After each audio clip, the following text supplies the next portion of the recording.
That was a hot mess inside a dumpster fire, inside a train wreck.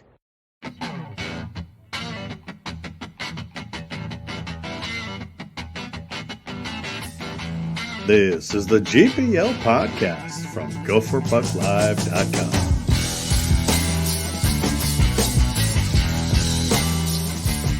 You know, I think there's some shenanigans happening in the goalie community. Are you going to speak on that? In the goalie community. Oh, former goalie? You know I got to ride with Goalie Nation, but oh boy. Duke making mistakes. I love it. and so I had to train for this marathon. Make sure you stay awake for the game tomorrow, too. But the Big Ten's a bad conference. That's a joke. If this gets clipped, that's a joke. no. We're definitely flipping that one now. Now, here's Jupiter and Vigo.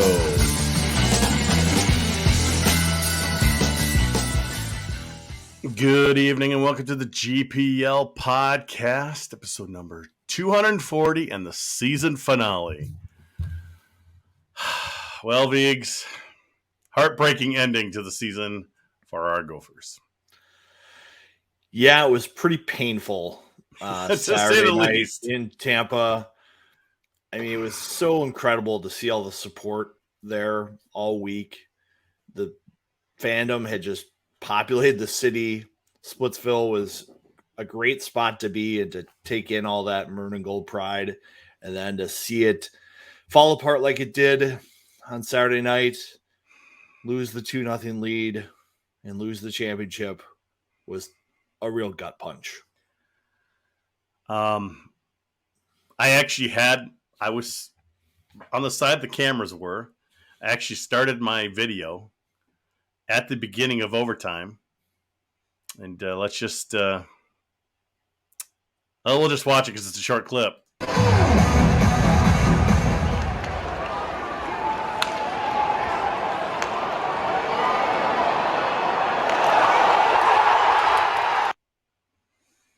A very short clip, Viggs. 10 seconds. The season was over.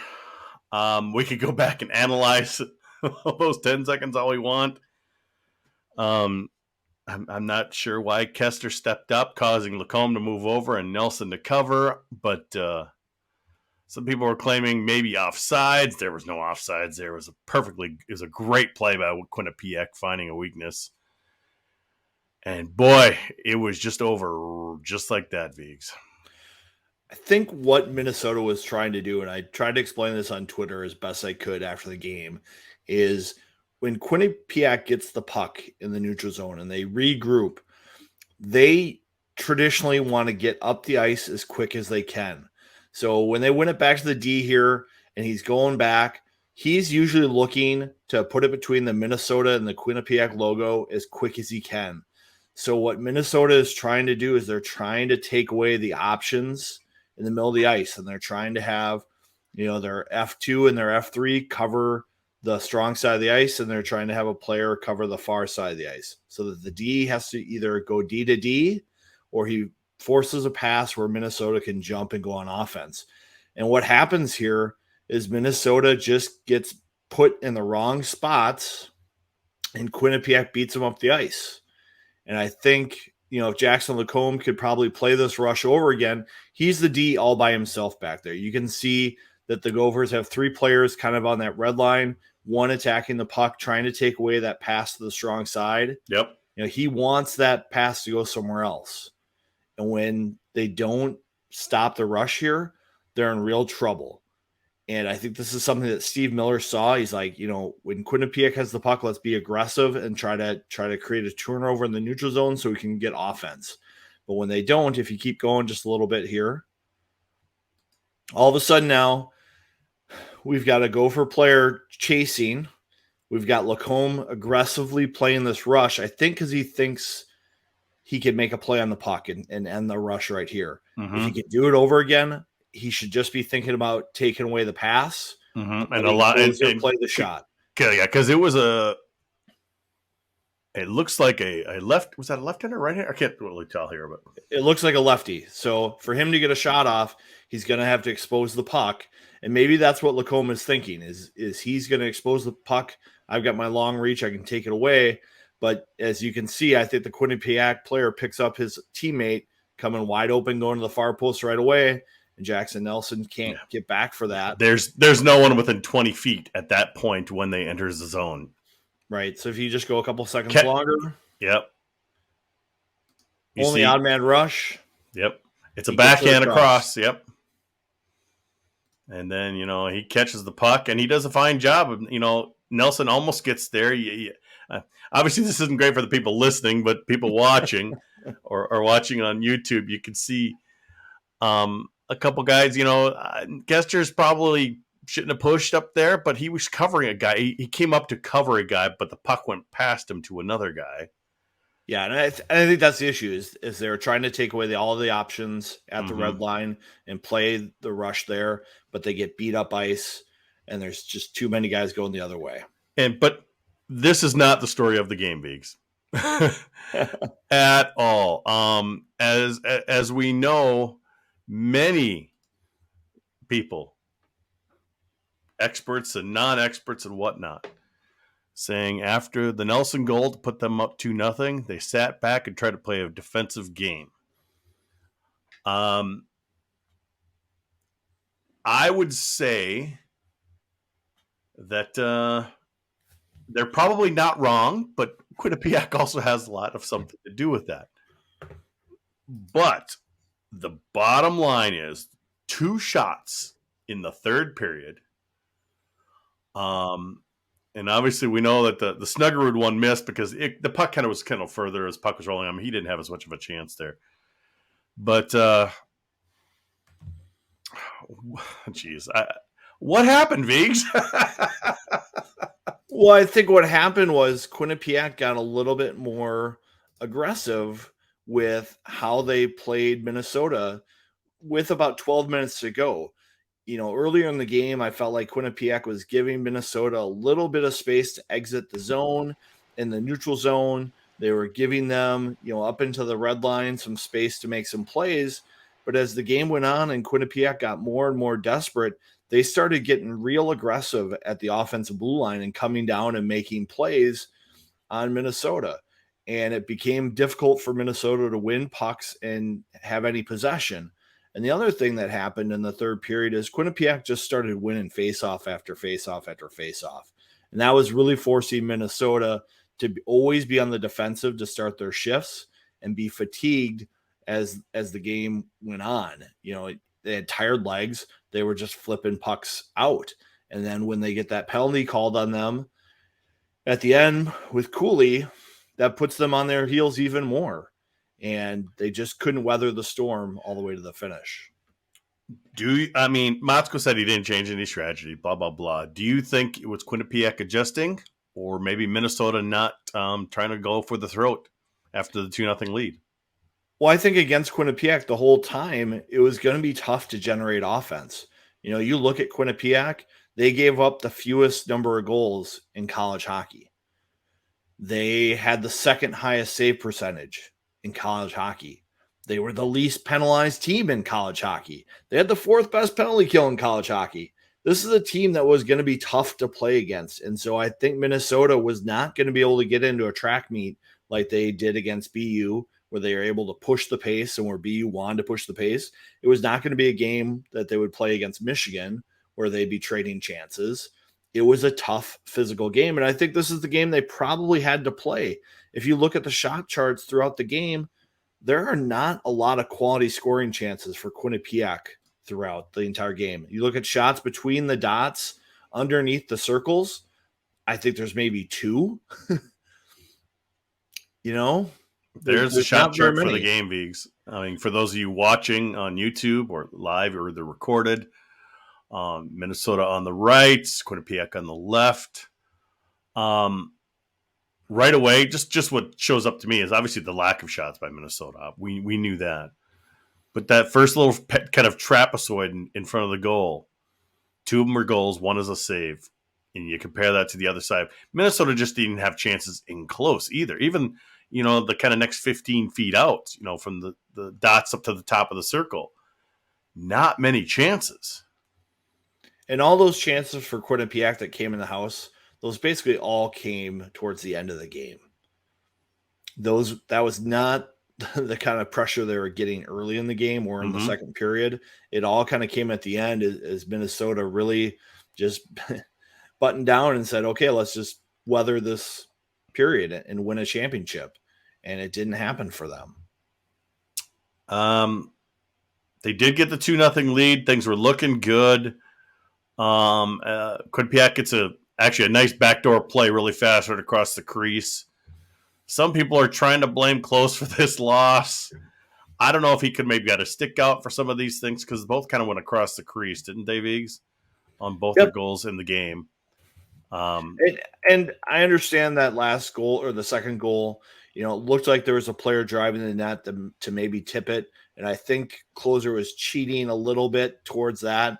And he didn't close up the 5-hole for the shooter because he expected it to get tipped, I think. It didn't happen and it slipped through him. But Close played pretty well. I mean, look at all those shots earlier and the goals were in tight. Yeah, let's take a look here. This is your first period shot chart, like you were saying. That's kind of most Minnesota's chances right there, Viggs. And like you said, not as much for Quinnipiac. One shot in that kind of really sweet spot area saved. We go through down to, let's go to the second here. Quinnipiac a little more busy, getting a little closer. Minnesota getting less and less busy. And then let's look at the third period like you talked about here. Look at all that. All those chances from the dots on down. And there's your game right there. Minnesota, nothing down close. I mean, nothing. And there you go. Let me see if we've got, that's shots. You were talking about face-offs, too. They were not good. 58.9 to 41.1. Yeah. And they were pretty even early in the game. And during the third period, Quinnipiac just started to dominate. I think after like that last TV timeout, like 10:54, I look 1, 2, 3, 4, 5, 6, 7, 8 draws were won by Quinnipiac before they got the game tying goal, just won by Minnesota. And it's hard to win a game like that when you can't win those draws. And Quinnipiac was one of the best face-off teams in the country coming in. They win like 57% of their draws, and I think that was a real strength for them throughout the third period. Okay, devil's advocate here, Viggs. Fans are going to say Minnesota had the offense to be able to counteract Quinnipiac and be able to get past them, dump the puck, go get some puck control. We saw none of that in the second half of the game. Well, and I think it was difficult. I don't know if you want to show one of those two clips that I uploaded into our file here, but all of a sudden, when Minnesota did get the puck and have possession exit zone, Quinnipiac got real aggressive, and Minnesota still was able to get some chances. We saw Matthew Nyes fend off 2 checks from the defense, still gain the exit, still get a rush chance, still have some possession down the ice. Let's take a look at that. You get the nice pinching video here. That'll take over the whole screen. So let's watch that, and we'll come back here. Lombardi can't find it. A little out of his reach. You'll need a good bounce the rest of the way. Likely won't be a pretty goal. Puck will be bouncing around, and will it end up on your stick so you can fire a quick one? Minnesota looking for insurance. Bobcats a tie. Perez comes out as... So you can see just that's what Minnesota needed to do to get possession. They needed their big bodies to make plays like that, absorb hits, and still get it out of the zone. And I think the only line that was really able to do that was the top one. The other lines, when they took those hits along the wall, they were losing possession and they were having to chip it out. And that's just going to be what happens in some of these championship games. Quinnipiac's pretty good. They were second overall in the country in the pairwise, and they took care of business against Michigan and Ohio State. And that was the game that they were going to go up against. I don't think it was a game where they were going to be able to fly out of the zone consistently. And then another chance that they had, this is the Snuggerud play. A lot of rubber, but they've both been very, very solid. There's a face-off win by the Gophers. They needed it. Now they need to get it out, and they do. Watch out, Cooley. 2-on-1 with Snuggerud. Cooley! Snuggerud! Oh! Yeah, definitely. Cooley missed the pass there when you see it. It was too far in front of him. And, from like Cappy was even telling me after the game that it was kind of rolling as well, so it just took off. But Snuggerud had a little bit more time there than maybe he thought. Because the goalie went down. If he just settles it, waits for the goalie to slide out of the way, it might be an easy goal, and the Gophers are up 3-1 with like 8 minutes to go. And it's over. That was a chance to end the game. There's another clip that we don't have, but Brodzinski had a 2-on-1 situation where he passed early. You probably want a guy like Brodzinski holding onto that and shooting because the player was trying to take away the pass. So, Minnesota had opportunities there to close out the game. And we saw that one draw by Cooley there on the Snuggerud rush. That was, I think, the one draw they won during that 7-minute stretch before Quinnipiac got their game-tying goal. So that was an opportunity for Minnesota. When Quinnipiac pulled their goalie, the Bobcats had possession the entire end of the opportunity. So it was a tough stretch for Minnesota. And the defense just got tired at the end. I mean, they just got tired of defending. I mean, the Cooley penalty, it wasn't I don't believe it was a power play goal technically, but I believe Cooley had just stepped on the ice. Yeah, he was just crossing the blue line, trying to get back into the play. Essentially a 2-man advantage goal there. Mm-hmm. And it was a lot of ice time at the end for Kester and Lacombe and Faber and Johnson. Chesley got a few shifts, but they had kind of shortened the bench a little bit too. What could have Minnesota done differently? Convert one of those 3 scoring chances. There were shifts by the other lines where I thought they were getting a little too cute with some of their passes, and you just like to see them maintain possession a little bit better.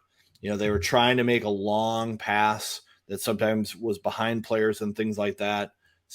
So I think, for those lines, you got to go to your B game and not do something too fancy. The Cooley, Nyes, Snuggerud line, they were able to still get some chances. But for the most part, the other lines probably just need to be a little more conservative with their puck movement through the neutral zone and get it deep and have some pressure. But instead, they were making long passes and giving the Bobcats the puck right back.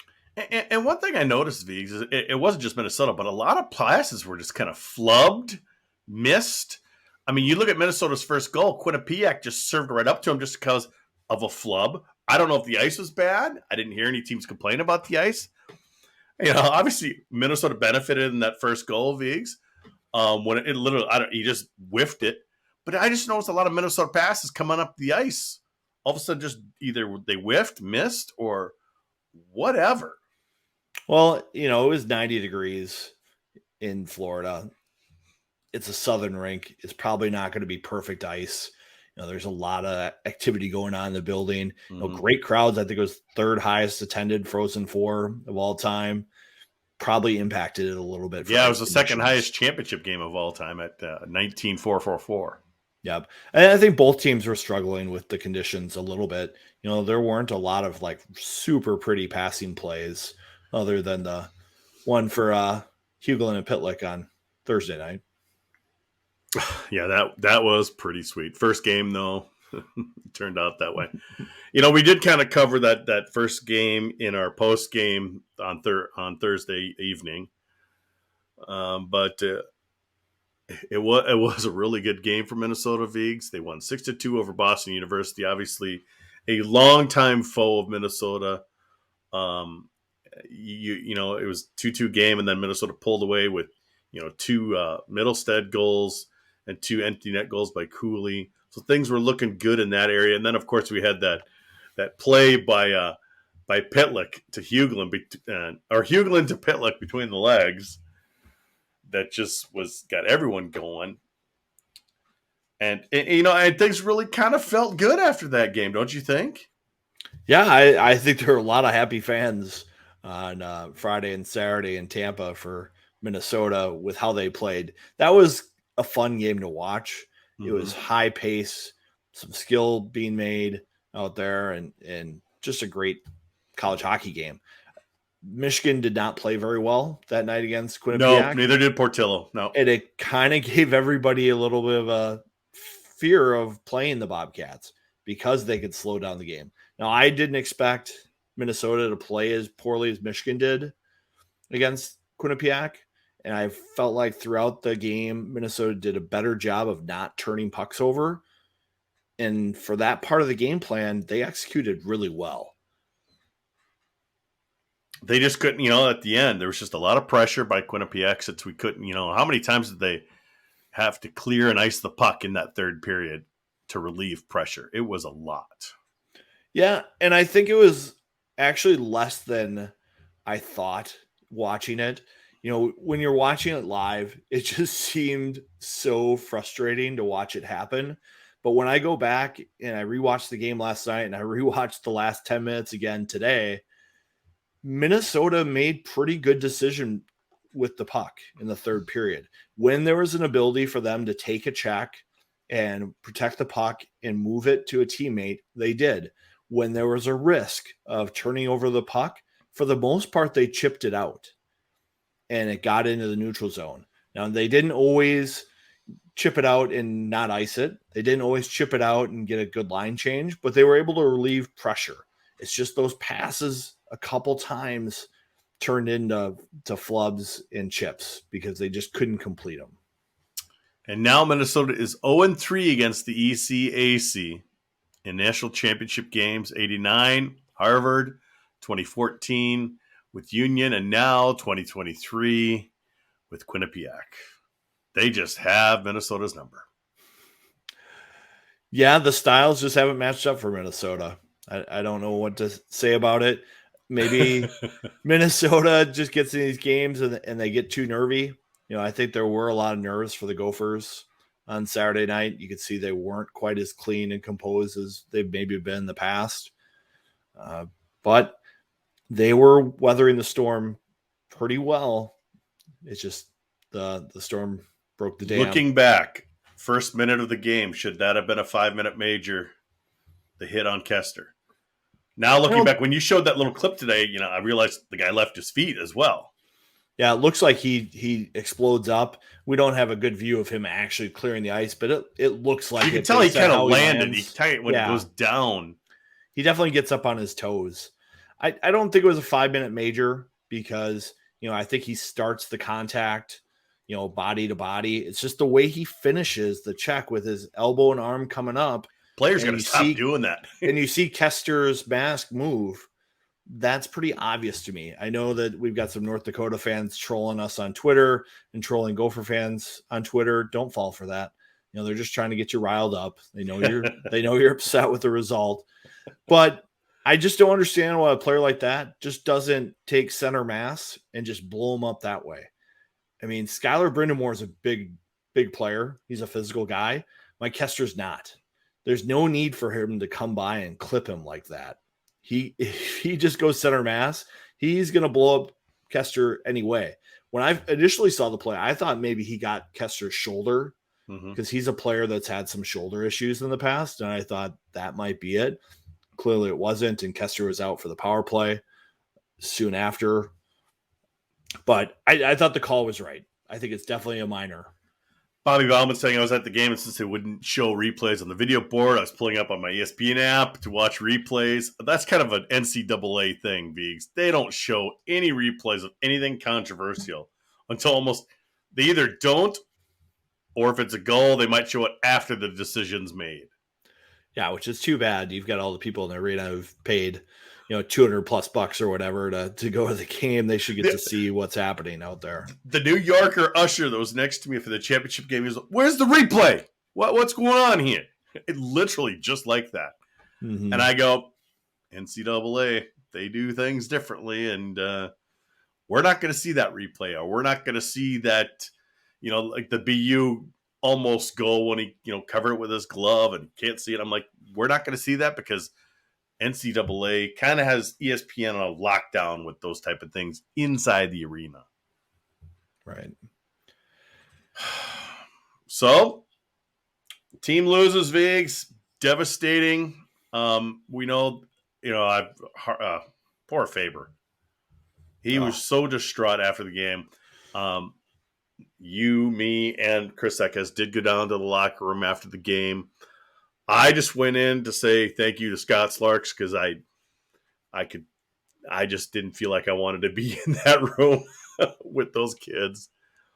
I did put, obviously, if you guys go to GPL on the homepage, you'll see Mason Nevers embracing Kester because he was pretty inconsolable after that game. Yeah, I tried to talk to Brock for a little bit, and the words were hard to come out. It's just so emotional in that locker room. I talked to about 8 different guys just trying to get some explanation for what happened and almost to remind them, it's just one game. They still had a pretty successful year. I felt like I probably need to have that conversation with any Gopher fan I ran into after the game too. This team had the expectations to win it, just pinned on them. The players, they wanted to get back to that game and they wanted to win it.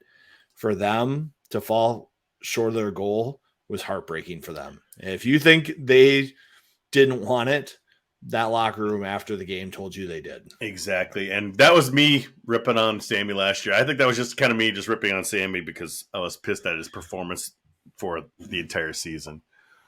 Typically, you don't put leaders, you don't put seniors up in front of the cameras after the games.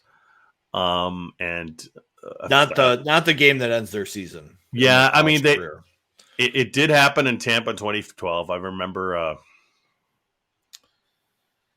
Budish being up there, but maybe it's something he wanted to be up there. I'm not sure. No. So you're not going to see the leaders. That's why people like you, Vigs, go to the locker room because the locker room's open, and that's different from during the season. Yep, I mean, and that's the last chance the media will probably get to talk to these guys until next year. And so for the people that have been following and covering the team all year, that's the opportunity to get some last words to reflect on what's happening. And, I think the fans deserve to hear some of that. Obviously, there's some tact with the reporters going around the room. People can feel how they want to feel about that. But it's tough, but guys like Jackson Lacombe, Bryce Brodzinski, Ryan Johnson, they were all thoughtful about the season and about the game and about what happened. And they all felt like the game plan was the one to execute. Yeah. And they all felt like they were close and they had it. And that's a perspective you don't get if you don't go talk to them, because the press conference after the game, when a team loses, is brief. It's hard to ask follow-up questions, and the players and coaches, both of them, don't want to talk very much. Yeah, I see Nevin Peterson saying no one should have been in that room. It's an NCAA thing. I'm thinking they might want to tweak it because nobody does that during the regular season. And then all of a sudden they do it in the playoffs when it's the most emotional time of year. I'm guessing the coaches don't like it, but it's really kind of an NCAA thing, isn't it, Vigs? It is, and that's how it is in the NHL. And maybe if these teams don't love it, maybe they should prep their players for it throughout the year a couple times. Possibly, yes. Things up. Either do that or have the NCAA remove that type of access. Yep. Not really sure. Big mistake. I really think having the smaller ice will help with games like this where it becomes physical and clogged up. Obviously, they're making the change. We've been seeing Craig Floor posting a lot of photos on Twitter himself and on the Mariucci Facebook page as well. Things are happening. Craig is still in Florida with his family vacationing, so he's had a couple of photos sent down. But it looks like there he started doing some of the forms of some of the new base of the arena. So things are moving along nicely there. Chris Eckes, interesting to see that Ryan Johnson hasn't signed yet. Vigs, I don't think we should really be surprised with any non-playoff team excited to sign anybody yet. Yes, Ryan Johnson is 4 years. He could opt out.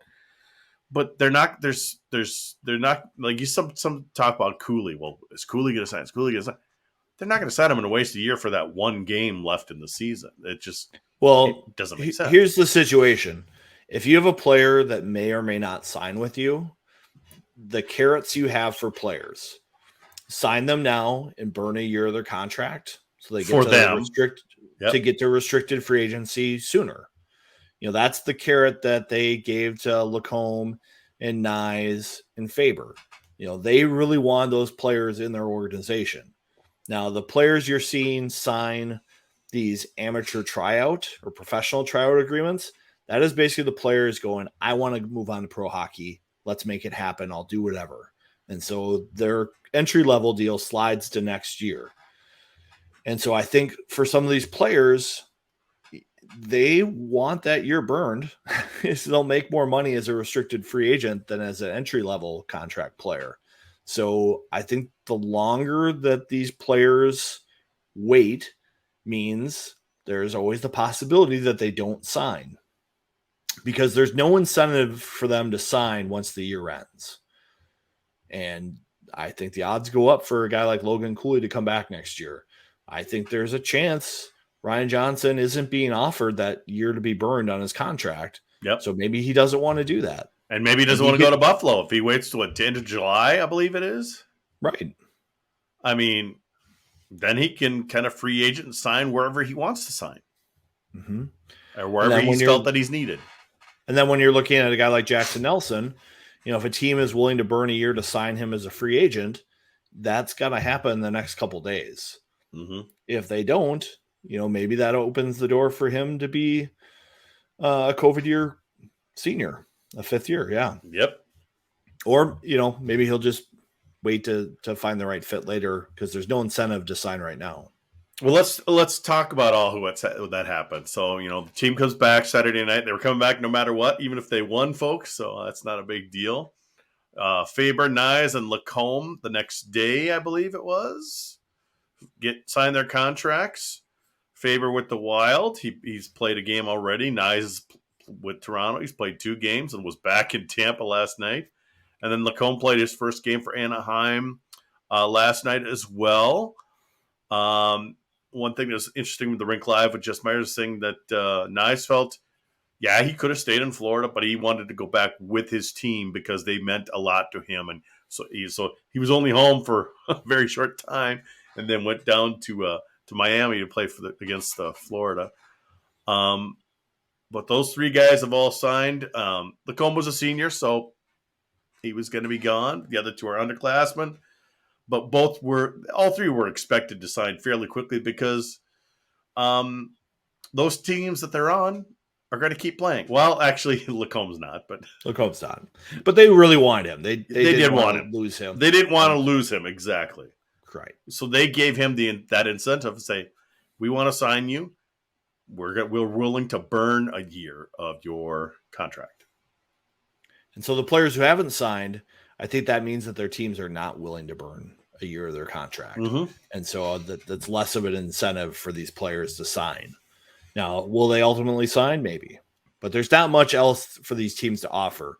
They can give a different kind of bonus package to players. There's like an A-level bonuses, B-level bonuses, C-level, to really, incentivize players if they play well in the NHL and they can get more money. But for most of these contracts, they're pretty standard. So they're getting so somebody like Lacombe, he burned a year, but it's a big, huge prorated type of contract that he was getting paid. So he's not, unless he got a huge bonus, really, he's playing 1 or 2 games. I'm not sure if he's got another game or not, but that's it. Yeah, he'll get like $100,000 bonus or something like that, and then he'll get 1/82nd of a salary. Mm-hmm. But the issue is he'll only need 2 more years before he hits his first restricted free agency deal, when he'll be getting, a possible multi-million-dollar contract at that point, which could include signing bonuses to pay him up front, depending on how things go. Now, Faber and Nyes will get, 2/82nd or whatever of their contract, and then they will get, I'm not sure, how does playoff pay work? I feel like it's by round. That there's a player payout by round. So they'd be able to get that. So those 3 have signed already. No other signed so far. Stodderker's hit the portal, Viggs. That happened yesterday morning. Are you surprised by that? Is it maybe he was feeling the temperature of the room and decided probably not going to play as much next year? Or what do you think his motivations are there? I personally was going to be surprised if he was back to play the next 2 years with Minnesota. And when Bob started saying things like that around January, once it was confirmed he was redshirting, my antenna went up and I said, hopes he comes back. I didn't think it was going to happen. He wanted to finish his degree, graduate from Minnesota, and be with the guys he came in with and finish that part out. But he wanted to preserve those 2 years to go somewhere else, get an advanced degree. And, I respect the guy for doing that. A lot of players don't really care about the academic side of it, but you've got a guy like Stodderker, you got a guy like Johnny Sorensen. Those are 2 players who are putting their education first. And, North Dakota's looking for players, Viggs. They got plenty of spots to fill. Maybe he could fill theirs because they lost all 8 of their defensemen. Maybe they could use them. And, I think Stodderker could play. It's just last year, he got scratched a couple times because he's not the greatest puck moving player in the D-corps, but he adds a physical element and a good shot blocking element, defensive zone element. But I think he's going to have to go somewhere where he can get supported by guys who can be a little bit more offensive. And Minnesota, their blue line is going to be tough. I think Carl Fish has probably passed him in terms of ability. Fish, I think, is a much better skater, a little bit longer reach, and has shown himself to be pretty reliable. I'm a big fan of Fish.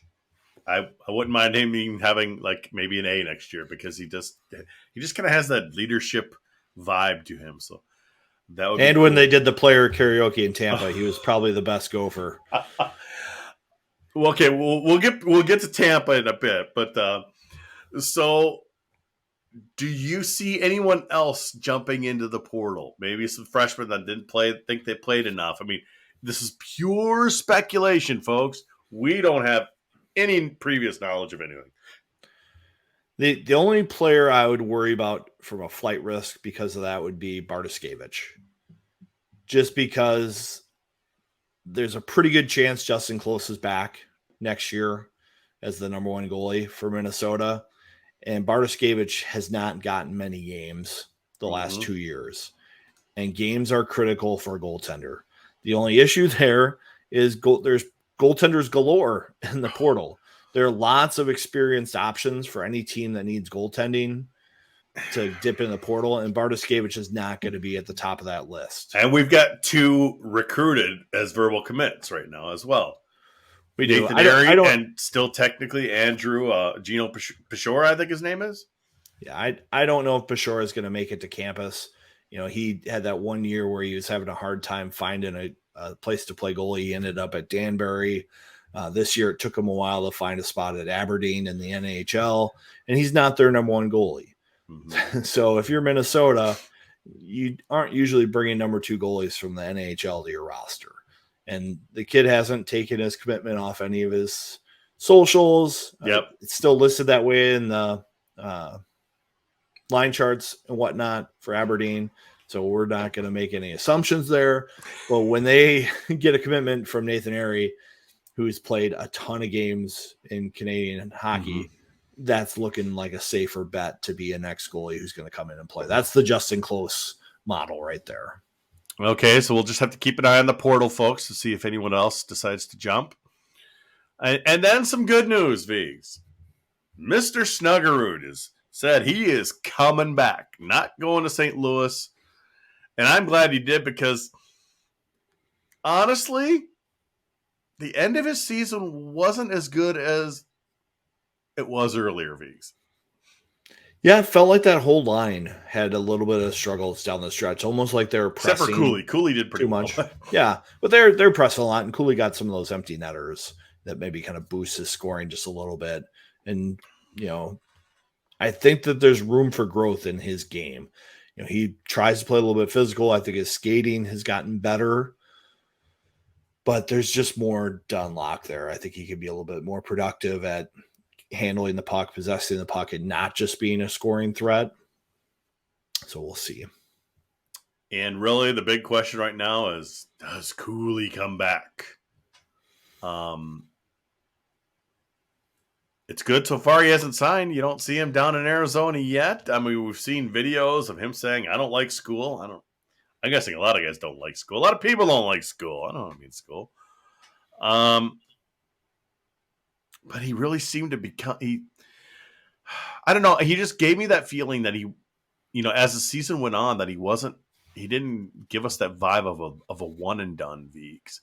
It's like he really cared about the team, which a lot of times you do not see in some of those type of players. Mm-hmm. And the one thing that kept coming up from everyone I talked to at the end of the game was how much love there was for everybody on the team, and how, anyone you see on the team, when you see them, you're happy to be in the room with them. And that was just common for all those guys. And that has not been a normal thing at Minnesota for at least the last decade. A lot of these teams are, 20 players, 4 Ubers. And it's not because they all couldn't fit in one. It's because they want to go different directions. We've talked about that with Ramsey and Shearhorn a little bit, where, the teams aren't just one together group. And that was really important for this group to be together.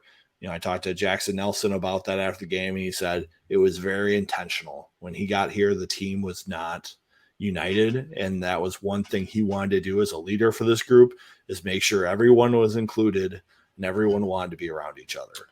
And so however they did that, they've created this environment where I think a guy like Logan Cooley feels like a part of the team and feels invested in being a Minnesota Gopher. Fingers crossed, folks. Fingers crossed that he comes back. If he doesn't, I don't blame him, but boy, I don't know if I'd want to go to Arizona right now and play in a tiny rink. I mean, he can perform at an NHL level offensively. Yeah. And I think he's competent defensively with winning pucks, but it's never going to hurt you to stay that extra year. It could set you back a little bit if you go too early. And we saw that with Casey Middlestat. It's taken him a while to get to the point where this year where he's a productive NHL player. And that path maybe could have been shortened a little bit had he spent that extra year in college. Well, the one huge positive again, Vigs, Tampa did a great job hosting the Frozen Four, their third time. As everyone sees, probably when you get into that Tampa airport, I don't know if, probably not in the Orlando one, but there's signs everywhere talking about the Frozen Four, banners going across walkways downtown. I heard him talk about it on the different news stations.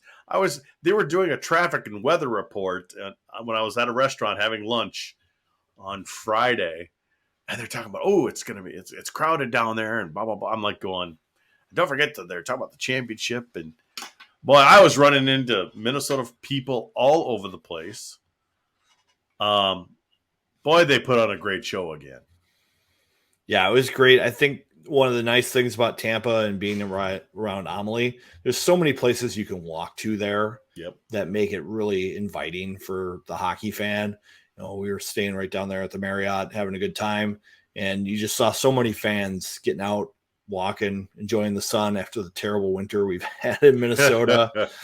I really enjoyed it, and it was probably a good thing my wife and kids stayed in the Twin Cities, because I ran into so many people who were big fans of the podcast, and I can't name them all here because there are so many. And my wife would probably be telling me, "Vigs, your head's getting a little big. tap that down a little bit. Let some air out." Well, it was really fun to see everybody there. And then we went to the Ustro party Friday night, which was always a big success. Tim does a great job putting on that party.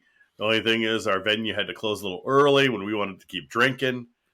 So we had headed down to Hat Tricks just down the street. And funny thing is, our guy, Craig Floor, who's been on overtime here, he knows everyone, folks. And as we came in, I was with his wife, and she's like, hold on. She gets out her phone. Okay, I'm going to time it and see how long it takes until Craig runs into somebody he knows. And who was that first person? Steve from our chat. 14 seconds into the building, Steve came up to say hello to Craig Floor. And there you go. So you were running into people, I was running into people, and obviously Craig runs into people all over the place. Steve's laughing now, but yeah, Steve, 14 seconds. You couldn't just wait a little longer. You were just proving his point, or her point, I should say. So that was a fun night, Viggs. That was my first Joe party. I hear you went to the Hobie Award, a little hot at the Hobie Award, but you also ran into Ellie Ray as well sometime that weekend, didn't you? Yep, she was down there in Splitsville hanging out quite a bit. It was nice to meet her husband, who's a big Gopher fan. I think he was probably the bigger fan than she was. And so it was fun to meet her. She drew a lot of publicity to Gopher fandom during the weekend. I know she was on the Soda Pod last week, kind of talk about her journey to being who she is these days. I was intrigued that she's into beer, and beer is kind of my heart too. Oh boy, that perked up yours even more. Yeah, I was like, because she does like this beer podcast, as a thing where she likes craft beer, and she also likes the little, independent craft brewers. Anything owned by the big companies, she kind of shies away from. So, that was a good thing for her. But all kinds of fans down there were fun to run into, and it makes doing this, special and rewarding, and we really enjoy it. And, as part of that whole thing, we did pull off quite a few live broadcasts down there. We did the podcast last week, me and Todd Molesky. Was great to have him. Great to have him down there. And Mike Grimm just happened to be in the press box doing some stuff. So I'm like, let's have Grimmer join. Our microphones aren't the greatest, not the highest quality audio like we've got going right now, but it worked pretty well. Kind of showed we could pull it off. And then we did those two post-game videos. Obviously, Saturdays wasn't as exciting as Thursdays, but kind of shows hopefully we could pull off a podcast up in Grand Forks next fall when the Gophers head there in October. So that'll be fun. But boy, obviously the team losing was tough, Viggs, but I had a great vacation. I had a great week off. I got to spend some time with some family I don't get to see very much. My sister, and did a GPL short from the pool, which was fun as well. I had a great time. You even got to play a little golf, didn't you? Yeah, my Friday after my 24-hour day of traveling from Minneapolis to Orlando to Tampa to covering 2 games to staying out too late with a lot of GPL Nation, started with a round of golf with John King on that Friday. And we went to this course called West Chase. It was like 15, 20 minutes away from Tampa. And we teed up. It was my first round of the year and first since probably October. And so, the swing was a little rusty. I put up a Kaprasov out on the course, lost a few golf balls. Go figure, in Florida, there's a lot of water on the course and a lot of native areas. At one point, I put a ball where I could have got to it, but as I was getting closer, I sensed there was some sort of animal that did not want me to get that golf ball. And so I said, you know what? I'm gonna respect you. I'm gonna give you your space. This is your home. My home should be on the fairway, but I was having a hard time finding it. So I deposited a few Pro V1s on the course, but it was a great day, great weather.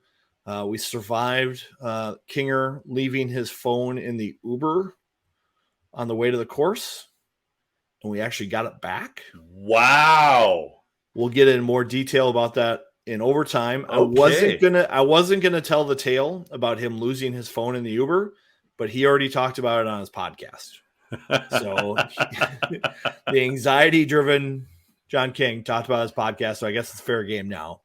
Yeah. His wife knows that he lost his phone on his way to the course. And then I left the phone in the post-game news conference for Minnesota. It was an exciting week, and then I had to go back in, and hopefully it was still sitting there and watch the whole Quinnipiac press conference, because that was great to watch. It was long too. When you win, that press conference is longer. Yeah, it does. Yep. It does.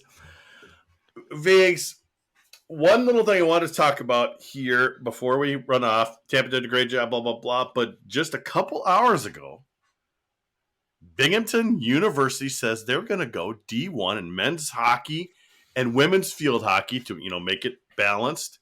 And they want to start playing 24-25 season, hopefully. That it literally came out of nowhere late this afternoon. Well, one of the things that's kind of fun at the Frozen Four is there's a college hockey kind of state of the game press conference where you have a couple people like Scott Sandel is up there and they're talking about expansion, name, image, likeness, transfer portal, funding, scholarships, extra coaching positions, all this stuff. And one of the things that the College Hockey Inc. folks disclose, they've had about 14 or 15 schools do feasibility studies on whether or not they can add hockey and what they have to do Title IX. And I got a feeling we're going through another period of change here in college hockey at some point. You know, especially with Spirit Conference thinking they want to do it too. The Summit. Sorry. I misspoke there. Yes. And Summit. So if you're not familiar with the Summit, that's North Dakota, that's Denver, that's Omaha. They might form their own hockey conference, and they only have 4 schools right now, but they could get 4 affiliated members and have 8, and that might mean a shake up to the NCHC. And the big thing Summit has going for it is they have Josh Fenton, and he is the one that I think made the NCHC what it is today.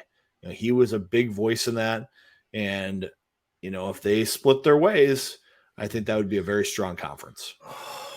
Yeah, it'd be a strong conference, but boy, it's just mixed things up even more. Maybe. Well, we've got teams without homes right now that we need do places. Augustana slid their way into the CCHA, but Lindenwood's going to need a home. Long Island, the Alaska schools still need a home. Arizona State, Binghamton now. Yeah. and maybe Atlantic Hockey could have Air Force play in the Summit League or something like that. And maybe they have some more regional teams that way. Maybe CC goes in that league too. And that creates room for somebody else in the Midwest to join, a different league. So we'll see what happens. Nevin's Mr. Negative tonight. He says SCSU hockey will be dead in 15 years. I don't know if, they'll hang on as much as possible. I think it's more the university that's in trouble up there, Vigs, more than just athletics. Athletics is being affected by all this. And they're limited a little bit. Pardon? SCSU is limited in what they can do with their program. True, but they're not going to be able to invest big money. But their enrollment is way down, and it's not looking good just on the academic side, much less to say the athletic side. Great season, Vigs, for the Gophers. Didn't end the way we wanted it to. 2 years in a row. Some heartbreak. This year was the worst because we were there. We were there, Vigs. Pat Micheletti said we were going to blow them out Saturday night when I talked to him before the game. Well, I was predicting a 2-1 game with some empty net goals, and Minnesota almost got there.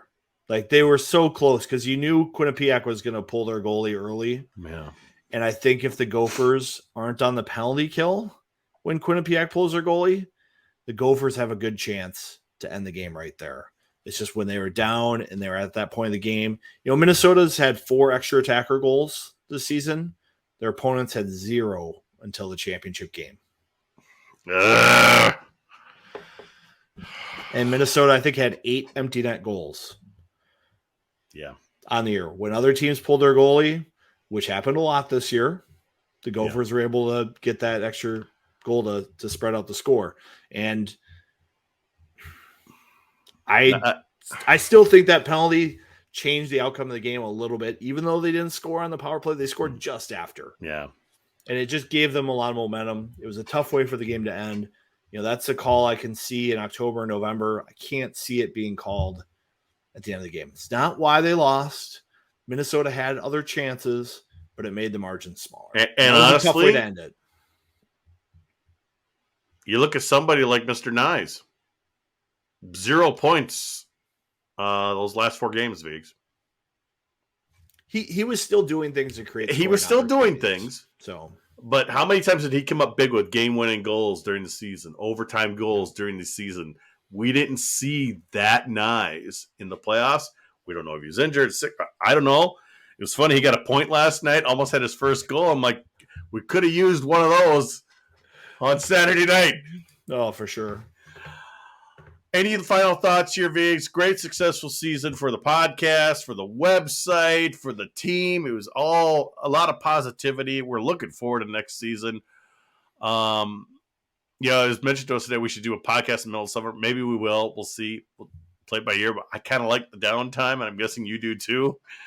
You don't have to kind of schedule the I can't because I've got the podcast. But God, it was a great year, though. Great year. It was a great year.